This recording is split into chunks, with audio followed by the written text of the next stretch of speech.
The Texans, without a lot of space, are weak on the interior. So are you devoting draft compensation and $30 million to another wide receiver to bring your total up to about, what is it, $55 million for two receivers when you don't have an offensive line that your quarterback can stand behind and deliver?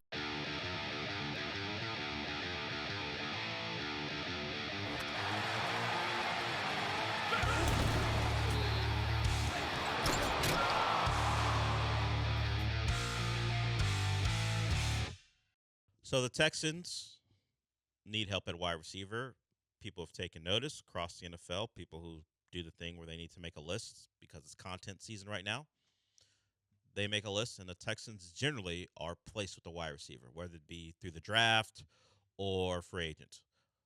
Mina Kimes on Friday, we played the sound of her saying they should go after Cooper Kupp. This was following part of the segment where she said if they could, they should bring back Steffan Diggs. On Friday, I said I'm not interested in the Texans bringing in a soon-to-be 32-year-old wide receiver.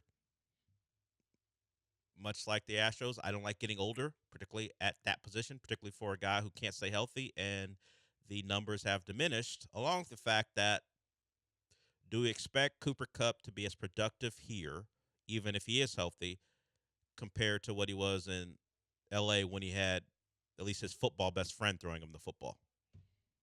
Do people underestimate how much work that those guys did to know the ins and outs of what each likes to do and how that related to their production on the football field? Not saying that Cooper Kupp wouldn't come in here and work with CJ, but CJ has a number one, and there's no way they would have the same amount of hours put in that Kupp and Stafford did.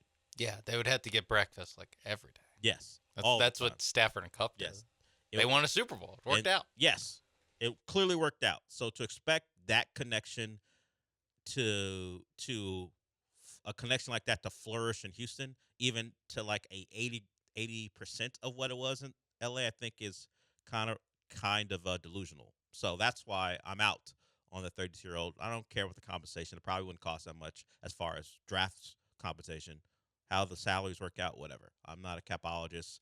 That's for over the cap. I barely care about that stuff anyway. But what Aaron Schatz, as I said, not ESPN, but a NFL Twitter person, big following, says the Texans, for his bold move, should go out and acquire Garrett Wilson. The youth, I like.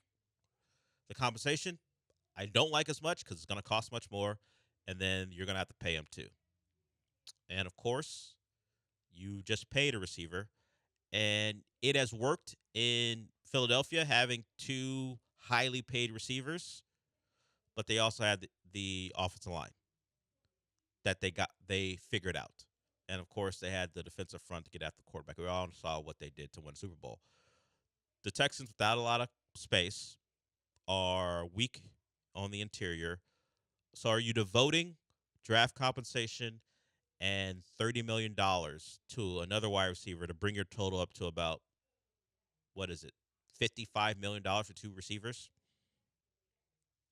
when you don't have an offensive line that your quarterback can stand behind and deliver? Do you remember when Joe Burrow came out and the conversation was about Penei Sewell or Jamar Chase, and that meme came out of Joe, like they weren't stick figures, but they're practically stick figures of Joe Burrow dropping back to pass and seeing Jamar Chase open, and it fell like 3 yards short because he was drilled and he was on flat on his back. And then the other one was like, well, you could have Penei Sewell and you'd have all the time in the world, but no receivers are open, so the ball would fall incomplete anyway.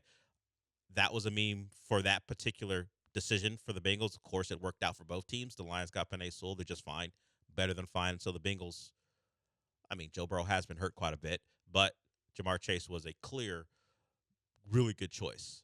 The Texans are kind of in that mode too, where are you going to put that many assets into a position that may not be that important because your quarterback's always flat on his back? That's the push and pull of all this.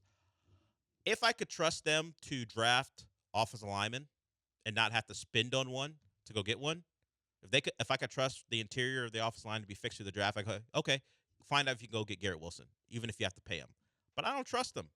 I would rather devote that money to a guard. Now you have to get rid of Shaq Mason, so maybe now you have to get 2 guards. But James Daniels, the Steelers coming off an Achilles. He got hurt very early, so that's a concern. I don't think Trey Smith is in the cards for them, but a James Daniels type, I would love in Houston. It will cost, even with the Achilles. I just don't think. I believe they'll find the answers through the draft because they've proven not to be capable of it. Yeah, it does feel like they're going to have to, I don't want to say cheap out on one of them, but take the draft lottery pick kind of approach to it, where you're just throwing a dart at either the interior of the line or at wide receiver at one of those spots, where it's going to be, hey, we're going to need this guy to step in and be good day one, or step in and be passable day one. And you're going to need that from either a lineman or a wide receiver, and you can throw more of the chips in on the other one when it comes to free agency, because you'll just cheap out on the other one. And I agree with you, where I would rather just like, hey, take a shot on either a cheap receiver in free agency or a wide receiver in the draft, because the offensive line, I would say, talent accumulation has not been what you want when it comes to how Nick Caserio's drafted these guys so far. So if it were me, I would go free agent, offensive line, wide receiver, or trade. I'm just kind of counting those as one thing. And then a draft where you spin first, second round pick on a receiver, and then maybe later in the draft try to shore up the line with more of a depth pick kind of thing. Yeah, I don't like the thought of going young at guard. If you have to spend, they also haven't drafted a good one. Yeah, like they have Jared Patterson's the best one that they drafted. It's a combination of things that make me uneasy about the thought of going young. If you need to pay a guard to be solid here, not even to be great, just to be solid, and maybe we talked about talking about the IQ of his team, just to add to the offensive line IQ, because they appear to not be able to handle well, it's not appear. We saw it. They don't handle games and stunts. Maybe you need someone who has shown the ability to do that. And of course, you hope Cole Popovich, despite being in the room last year, now with a more prominent role, can teach the offensive line to do it as well. I would like more adept interior players when it comes to handling things that'll get their quarterback killed. That's what I'm looking for, and I don't think I would lean in going young in that way if I can. Now they may be forced to. Maybe all the guards that they think fit are out of their price range because they don't have a lot of money to spend. But that will be my first priority, because I think CJ can operate with Nico as his number one as long as he's standing upright.